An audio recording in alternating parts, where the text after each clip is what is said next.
عندما انتصر عبد الملك بن مروان على مصعب بن الزبير بالكوفة، قطعوا رأس مصعب بن الزبير وجاءوا به إلى عبد الملك بن مروان في قصر الإمارة في الكوفة، وكان المجلس به شيوخ العشائر والوجهاء والأعيان في الكوفة. أحد وجهاء الكوفة كان جالس في المجلس، شاهد المشهد وقال إنا لله وإنا إليه راجعون. سمع عبد الملك بن مروان، قال له استرجعت، شنو السبب؟ قال له ماكو سبب. قال له إذا ما تقول السبب راح أقطع رأسك. قال له ماكو داعي تقطع رأسي، أنا أقول لك السبب شنو.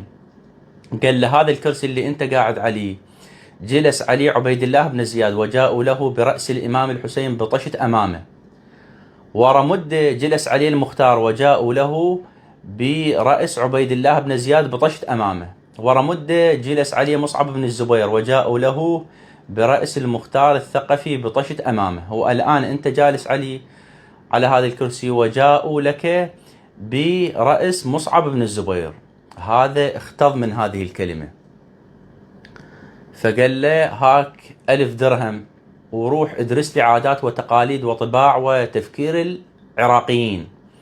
فراح هذا الوجيه يخوض بالعراق شمالا وجنوبا، راح إلى الشمال، يظل بالشمال 3 أشهر 4 أشهر يدرس طبيعة الشعب العراقي، فدرس عاداتهم في الشمال وتقاليدهم وطريقة تفكيرهم، شي يحبون شي يكرهون.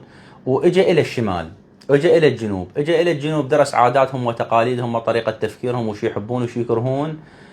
يريد يكمل الدراسة على مود يرجع إلى الشمال، على مود يكمل دراسته. رجع إلى الشمال لقى عاداتهم متغيرة وطباعهم متغيرة خلال أشهر، وطريقة تفكيرهم الأمور مقلوبة قلب. استغرب هذا. رجع إلى الجنوب بعد أن درس عاداتهم وتقاليدهم وطريقة تفكيرهم، شي يحبون شي يكرهون، لقى الأمور متغيرة كلها، لقى عاداتهم مختلفة وطريقة تفكيرهم مختلفة، واللي يحبونه ضالين يكرهونه واللي يكرهونه ضالين يحبونه. استغرب. ظل يفتر بالعراق شمالا وجنوبا لأكثر من 3 سنوات، إلى أن رجع إلى عبد الملك بن مروان. بس دخل إلى عبد الملك بن مروان قال احضروا السياف. قال له أنا وديتك 3 أشهر 4 أشهر، أنت صاير لك أكثر من 3 سنوات وين كنت؟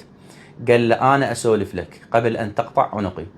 قال له أنا دخلت بالشعب العراقي وبالعراقيين، رحت إلى الشام، عرفت طباعهم ب4 أشهر. قال له شنو طباع الشام؟ قال له الشام أنطيهم فلوس يعبدونك من دون الله. رحت بمصر خلال أشهر، عرفت طباعهم وعاداتهم وتقاليدهم، يعبدون الحاكم العادل. أما العراقيين فما وصلت إلا لنتيجة واحدة. قال له شنو النتيجة؟ قال له يثورون على الحاكم عادلا كان أو ظالم. قال له شنو هاي؟ قال له هسه ظالم نعرفها، لكن عادل ليش يثورون عليه؟ قال له هاي الشغلة اللي ما عرفتها.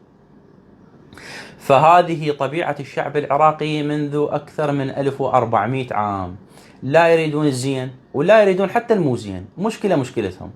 أنا رباط كلامي على عادل عبد المهدي. هسه عادل عبد المهدي بالأخير حاكم سياسي، أنا ما أنزه أقول بس هو بس، لكن إجا يريد يبني العراق وسوى اتفاقية عظيمة جدا مع الصين، يعطيهم 100,000 برميل ويبنون العراق، بنى تحتية ومستشفيات ومدارس، بناء كامل يبنون العراق.